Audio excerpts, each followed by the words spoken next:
Hello friends, welcome to the channel homeo gardening. कैसे हैं आप सब? I hope you all are doing well. आज हम एक बहुत ही इम्पोर्टेंट टॉपिक के ऊपर बात करने वाले हैं कि कई बार क्या होता है, जो हम अपने वेजिटेबल्स ग्रो करते हैं पॉट्स में या फ्रूट प्लांट्स ग्रो करते हैं, तो उनमें जब फ्रूटिंग होती है तो जो फ्रूट साइज़ है वो बहुत छोटा रहता है। देखिए, फ्रूट साइज़ छोटे रहने के बहुत से रीज़न्स होते हैं। मेन तो जो फॉरमोस्ट रीज़न है वो यही रहता है कि न्यूट्रिशनल इम्बैलेंस की वजह से जो फ्रूट साइज़ है वो छोटा ही रहता है। दूसरा, जब आपकी फ़र्स्ट हार्वेस्ट होती है किसी भी प्लांट से, चाहे वो फ्रूट प्लांट है या वेजिटेबल प्लांट है, जो फ़र्स्ट हार्वेस्ट होती है तो उसमें भी फ्रूट्स और वेजिटेबल्स का साइज़ छोटा रहता है। थर्ड रीज़न ये होता है कि जब हम फ्लावरिंग फ्रूटिंग के टाइम ओवर वाटरिंग कर देते हैं, तो ओवर वाटरिंग की वजह से जो छोटे ही फ्रूट्स होते हैं वो झड़ के गिर जाते हैं, मतलब वो बड़ा होने की स्टेज में नहीं पहुंचते। जैसे मैं अभी आपको सामने दिखा रही हूँ। फोर्थ केस ये होता है कि न्यूट्रिशनल डेफिशिएंसी भी नहीं होती। हम अपने जो भी पॉट में सॉइल मिक्सचर हमने डाला है उसमें हमने वर्मी कंपोस्ट या कोई भी फर्टिलाइज़र है वो प्रॉपर रेशियो में डाला है, और उसके बाद हम मंथली या फोर्टनाइटली उसकी रेगुलर डोज दे रहे हैं फर्टिलाइज़र की। हम ओवर वाटरिंग भी नहीं कर रहे, उसका भी ध्यान रख रहे हैं। सनलाइट भी प्रॉपर दे रहे हैं 6 आवर्स की। पॉट साइज़ भी हमारा छोटा नहीं है, जितना रिकमेंडेड रहता है एक वेजिटेबल या फ्रूट प्लांट के लिए वो भी सही है।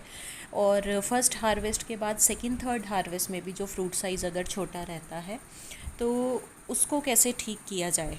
देखिए, पहले तो मैं आपकी एक चीज़ क्लियर कर दूं कि ऑर्गेनिक गार्डनिंग में अगर आप सोचते हैं कि हमें मार्केट जैसे बहुत ही बड़े बड़े जाइंट साइज़ अगर आपको कैप्सिकम या कोई भी फ्रूट मिलेगा, तो ऐसा नहीं होता। ऑर्गेनिक गार्डनिंग में जो भी फ्रूट साइज़ है या वो मोस्टली छोटे ही रहते हैं।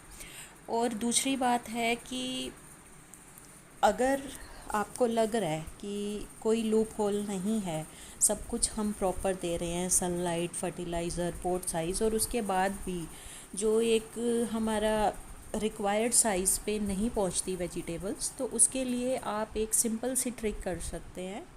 मतलब उसको आप नेचुरल हार्मोन कह सकते हैं, ऑर्गेनिक हार्मोन कह सकते हैं। और इस जो सॉल्यूशन है इसको आपने अपनी प्लांट की सॉइल में सिर्फ एक ही बार अप्लाई करना है, और 12 आवर्स में जो रिज़ल्ट है वो आपके सामने होगा। जैसे सपोज़ रात को आपने उसका 1 चम्मच 1 गिलास पानी में भिगो के रख देना है, सुबह वो छान के पानी 12 घंटे के बाद डायरेक्टली ही अपनी प्लांट की सॉइल में दे देना है, उसको फर्दर डाइल्यूट नहीं करना है।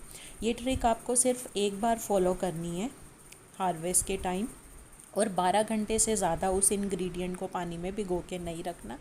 और तीसरी बात है कि उसको अनडाइल्यूटेड फॉर्म में ही दे देना है अपने प्लांट में, और 12 घंटे के बाद ही आप देखोगे कि जो आपकी सब्जियों का साइज़ है वो बड़ा हुआ होगा। मैंने ये ट्रिक अपने कैप्सिकम के प्लांट्स पे फॉलो किया था। अभी मैं ऊपर आपको पुरानी पिक्स दिखाऊंगी कि जो पहले कैप्सिकम लगती थी इन पॉट्स में उनका साइज़ क्या था, और जो अभी आपको मैंने दिखाई उसका साइज़ क्या है।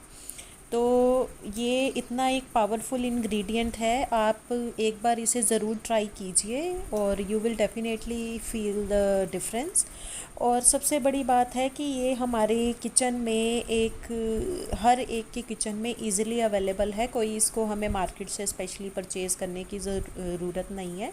बस जो कुछ एक बातें मैंने आपको बताई हैं उसका ध्यान रखिए कि 12 घंटे से ज़्यादा इसे भिगो के नहीं रखना। 1 गिलास पानी में सिर्फ 1 चम्मच इसे 12 घंटे भिगो के रखिए। 12 घंटे के बाद छान के बिना डाइल्यूट किए डायरेक्टली इसे अपनी प्लांट की सॉइल में दे दीजिए। 12 घंटे के बाद ही आप देखेंगे कि जो भी आपका फ्रूट का साइज़ है या वेजिटेबल का साइज़ है वो पहले से डबल हो चुका होगा। और इस सॉल्यूशन को सिर्फ आपने एक ही बार अप्लाई करना है, मंथ में एक बार से ज़्यादा अप्लाई नहीं करना, और 12 घंटे से ज़्यादा भिगो के नहीं रखना। अब चलते हैं ये मैजिकल इंग्रेडिएंट क्या है। इस मैजिकल इंग्रेडिएंट का नाम है मेथी दाना। हाँ, वही मेथी दाना जो हमारी किचन्स में आम पाया जाता है और जिसको हम मेथी ग्रो करने के लिए भी यूज़ करते हैं। बहुत ही सिंपल था इंग्रेडिएंट है जो हर एक किचन में आपको मिलेगा, हर स्पाइस बॉक्स में आपको मिलेगा। तो इसको यूज़ कीजिए, इसका कोई भी साइड इफ़ेक्ट नहीं है। ये एक जनरल टॉनिक का भी काम करता है।